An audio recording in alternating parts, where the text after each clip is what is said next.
ابن قیم کا مشہور زمانہ قول ہے، اس نے کہا اذا رحلت الغیرۃ من القلب، جس وقت دل سے غیرت نکل جائے گی نا، سمجھو اس سے دین نکل گیا۔ غیرت ایمانی ہے، غیرت ہے، حیا ہے، دین موجود ہے۔ میرے پاک نبی سرکار دو عالم صلی اللہ علیہ وسلم جب یہ پردے کا حکم اترا، عشاء کا ٹائم تھا، میرے آقا نے صلی اللہ علیہ وسلم نے عشاء کے وقت فرمایا یدنین علیہن من جلابیبہن، پردہ فرض ہو گیا ہے، ہر عورت پردہ کرے گی۔ عائشہ ما رأیت افضل من نساء الانصار، میں نے انصاری عورتوں سے زیادہ صاحب ایمان کسی کو نہیں دیکھا۔ رات کے وقت پردے کا حکم اترا، پھر فرمایا ان کے اندر کتنی طلب تھی، ان عورتوں کے اندر اشد تصدیقا لکتاب اللہ تعالی، اس قدر وہ دل و جان سے جو ہے اللہ کے قرآن کی بات کو مانتی تھی۔ ادھر سے حکم اترا، جیسے ہی فجر کی نماز کا ٹائم ہوا، نماز فجر میں جب عورتیں آئیں تو ام عائشہ فرماتی ایسے جیسے کالی آندھی آ جاتی ہے، ہر عورت کے سر پہ برقع تھا۔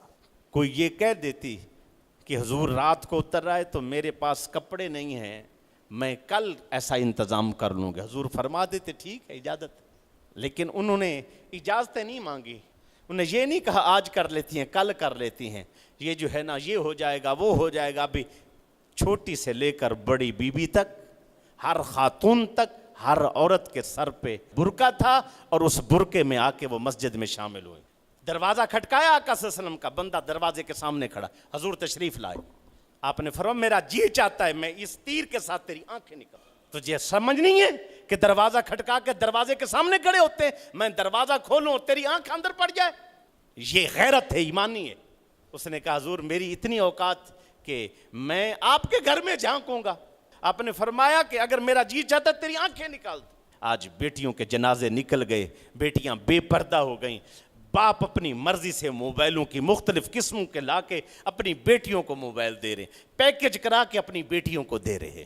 اپنے سکول مدرسے جہاں جہاں وہ یونیورسٹی جا رہی ہیں، مہینہ مہینہ تک، دو مہینے تک وہ غیر لڑکوں کے ساتھ پڑھتی نظر آتی ہیں، لیکن یہاں یہ کہتے ہیں کہ جی ہم اپنی بچی کو پڑھا کے ڈاکٹر بنا کے فلاں بنا کے۔ عورتیں اکٹھی ہوئی، حضور کی بارگاہ میں عرض کیا یا رسول اللہ صلی اللہ علیہ وسلم سب لوگ آپ کے ساتھ جہاد پہ جا رہے ہیں، آپ کے ساتھ رہتے ہیں، نمازیں آپ کے ساتھ پڑھتے ہیں، صدقات کرتے ہیں، خیرات کرتے ہیں، ہر نیکی کے کام کرتے ہیں، حضور حشر کا دن ہوگا، مرد بازی لے جائیں گے، ہم ہار جائیں گی، حضور ہم بھی چاہتے ہیں کہ ہمارا درجہ بھی بڑا بلند ہو۔ آقا نے فرمایا تم پردے کا اہتمام کرو، قیامت والے دن سب سے درجہ تمہارا زیادہ ہوگا۔ نماز پڑھنے کے لیے ایک صحابی عورت آئیں، ان کے شوہر نے اس کو روکا کہ مسجد میں اب نہ جائیں، حالات خراب ہو گئے ہیں۔ اس دور میں حالات خراب ہو گئے، حضرت عمر کے دور میں، نہ جایا کرو۔ اس نے کہا میں حضور کے وقت میں نماز پڑھتی تھی، اب میں نہیں رکوں گی۔ تو وہ چھپ گئے، کیا گئے؟ چھپ گئے۔ جب وہ نماز پڑھنے کے لیے صبح کے وقت اندھیرا تھا تو وہ پیچھے سے آ کے نا اس کے سر پہ ایسے ایسے کھجلی کر کے تو پھر چھپ گئے۔ اپنے شوہر تھے، وہ استغفر اللہ کہتی گھر دوڑ گئیں۔ اس کے بعد پوری زندگی گھر سے نہ نکلی، کا زمانہ نہیں رہا۔ میرا بچہ اپنا چھوٹا قمر سلطان 7 سال عمر ہے، 7 سال عمر ہے، گھر میں پڑا موبائل، اس کی ماں پکڑ لینا تو اس سے جا کے کھینچ، اپنی ماں سے اپنی بہن سے موبائل کھینچ لیتا ہے۔ اس کی وجہ کیا ہے؟ اس کی وجہ یہ ہے کہ اس کو غیرت سکھا رہے ہیں، بیٹا یہ موبائل ماں نہیں پکڑ سکتی، بیٹا یہ بہنہ نہیں پکڑ سکتی، بیٹا یہ پردے میں ایسے جاتے ہیں، بیٹا عورتوں کے لیے ایسے پردہ ہوتا ہے۔ یہ کسی پر کوئی پابندی نہیں ہے۔ عورتیں یہ سمجھیں کہ ہمیں تو گھر میں انہوں نے قید کر دے، یہ قید تجھے قیامت والے دن پتہ چلے گی تجھے کتنا انعام دے رہی ہے۔